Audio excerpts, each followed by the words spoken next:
let's do a 2024 reading. So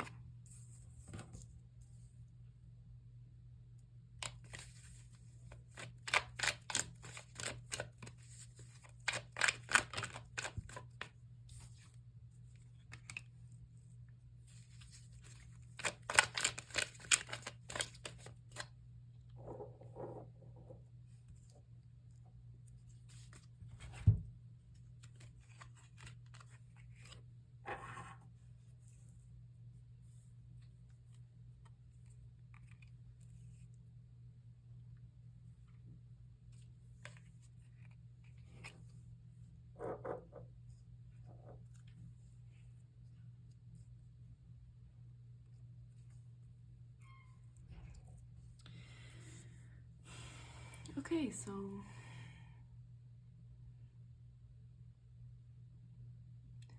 the Hierophant is like signaling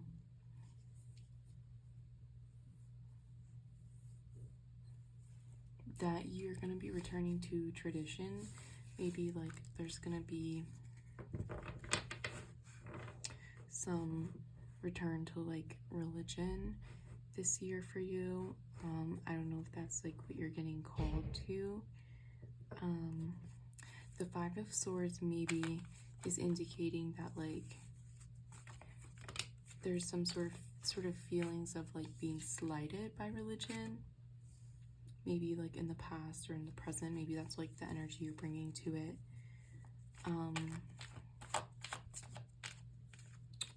This is like the Two of Cups, by the way. And then the Ace of Pentacles.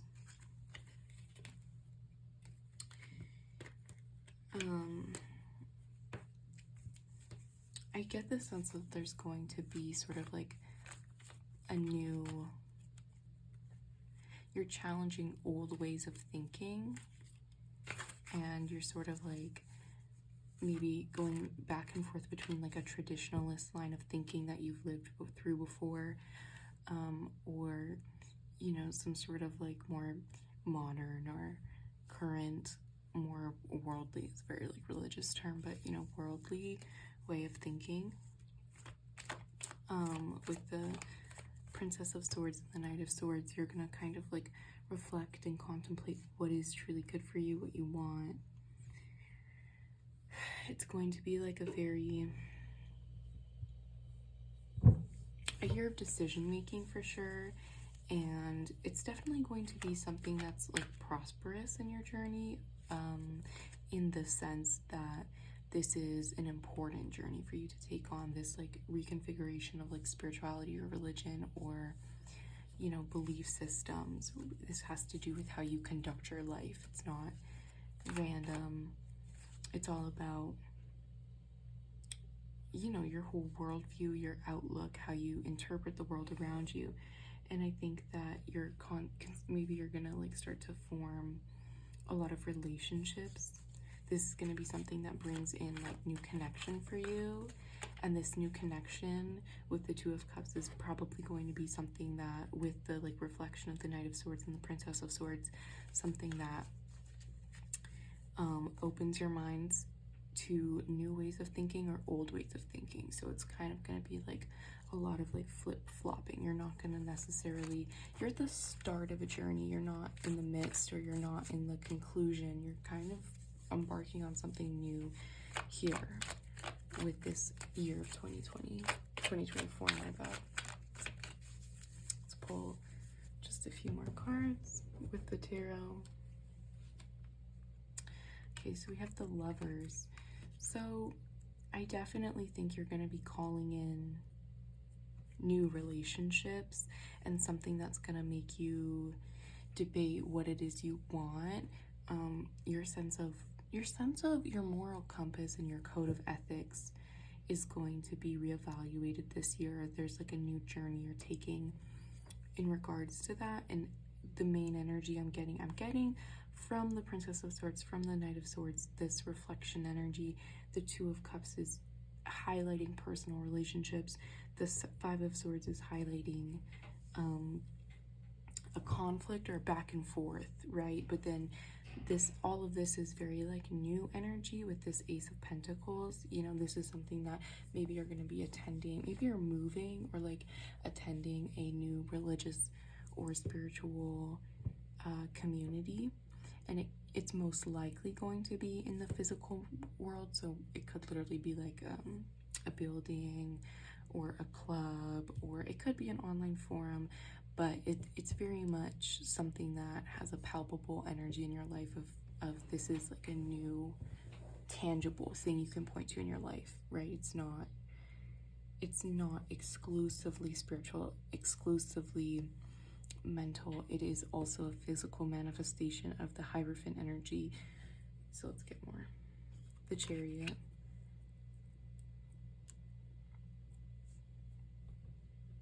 Okay, I'm getting the sense that in this spirituality, there's this point of like struggle early on in the year, but it moves into this like saga that is more relationship oriented and feels more fulfilling, right? So like the beginning is going to be deliberation, and as we move through the second part of the year, there is fulfillment, relationships, things that feel fun, things that really incentivize you to stop the thinking of it all and move into the feeling of it all. Let's just pull maybe 2 more tarot and then move into Oracle. 10 of Swords. Okay. And the Ace of Swords. So be careful when you're experiencing the highs that you know, this new community has to offer, and the things that the amazing parts about it are going to feel very enticing, but Spirit is saying there is an underlying need for you to continue to contemplate here what is really important to you and what is good for you, because not all spiritual or religious beliefs are actually serving our higher power, and that's something to bear in mind, is that we always have to engage with spirituality and religion with a grain of salt, you know. We have to take it for what it is and not for what it isn't, and we have to make sure that it's fueling a betterment in our lives and a sense of peace, and that it's adding, and that we're not getting bogged down. And I think that that is going to be the overall tone of the year for you, is that in this spiritual journey that you're entering upon that feels very traditionalist in nature because of the Hierophant, you have to continually sort of, I'm going to use again a very religious phrase, cherry pick what you feel is serving your higher power and what you feel is don't. I don't know if any of you watched season 4 of Sex Education, but one of the character kind of goes through a similar journey. Eric goes through a similar journey, and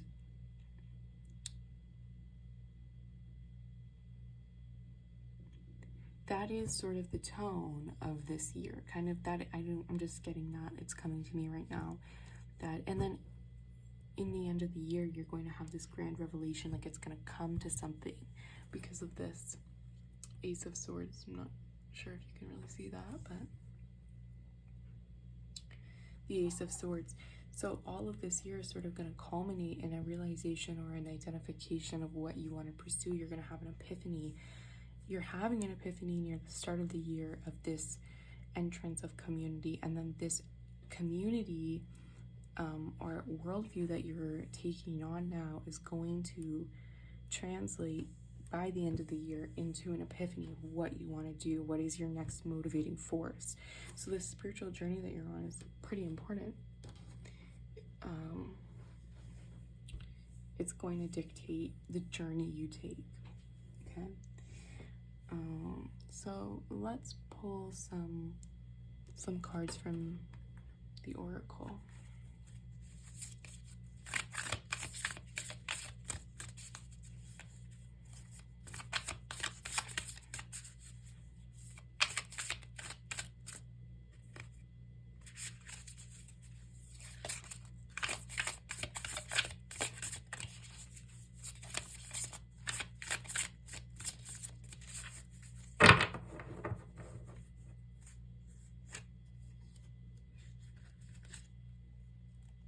Forgiveness. Okay.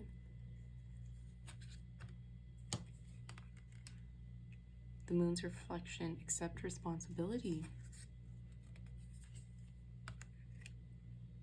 Release blocks. Okay.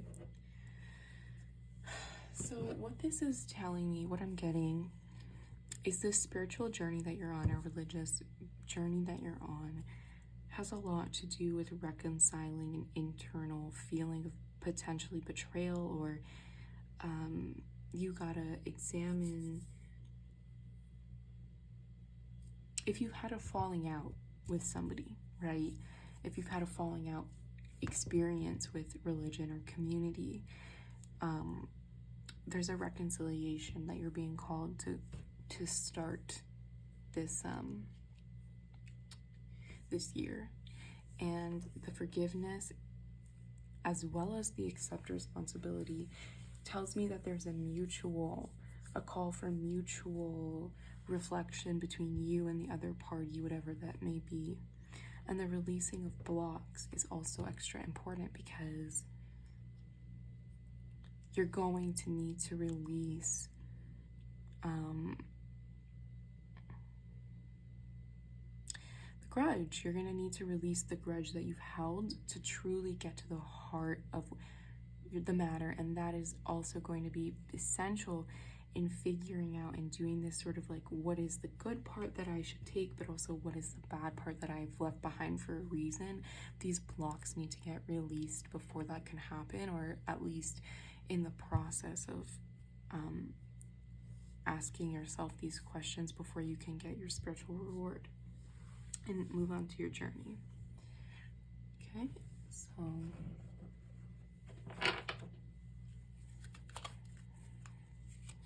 I'm just gonna pull some more oracle, and then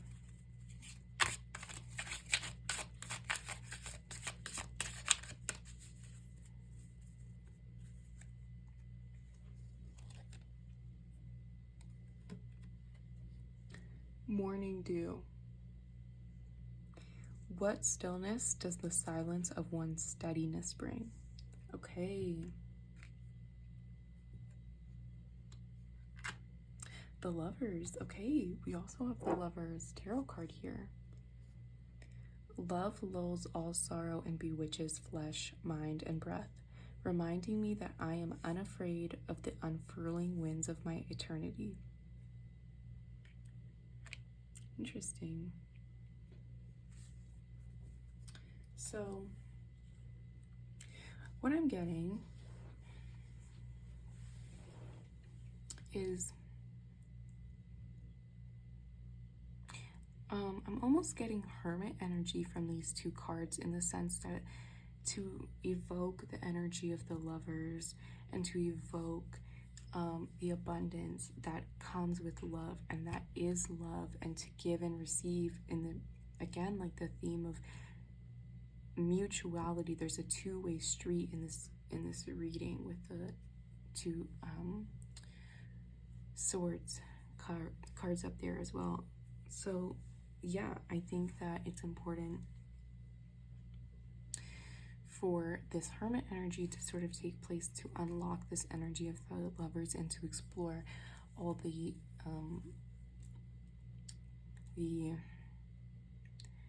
depths that you can in this spiritual journey, because it's also, you know, your whole year is not going to just, you have an entire life going on. And so this spiritual journey is going to impact and be heavily relationship oriented. Like, this is going to have a real impact on how you navigate your relationships and your friendships and your interpersonal dynamics. And I say the Hermit card because the morning dew, what stillness does the silence of one's steadiness bring? That is calling you pretty intensely, I think, to rely on yourself, to fulfill yourself first before you can access the card of the Lovers. And I think that steadiness that the silence brings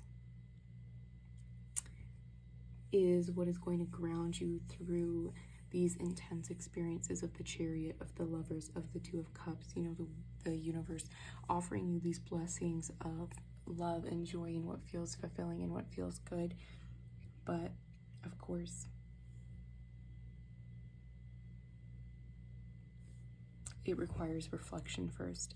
And I'm almost getting like it's sort of sequential in the sense that these two oracle cards, you need to go into this hermit energy to find self-abundance in your love, and then through that it gets a little bit murkier, and then you're going to guide through these waters of forgiveness, accept responsibility, and release blocks. And that's like, you know, the deeper, more challenging work beneath the surface, right?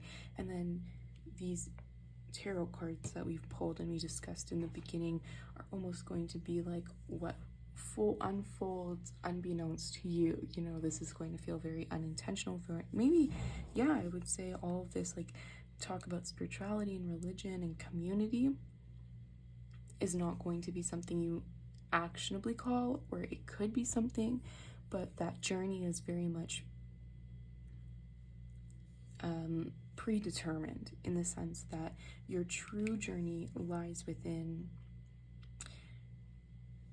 reflection about what you need, what are your boundaries, what are you okay with, and where have you been defensive and not honored those yourself, and then also not honored other people's and met them with mutuality and reciprocity.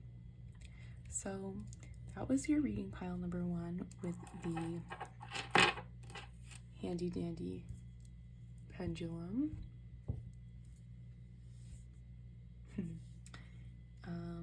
And yeah,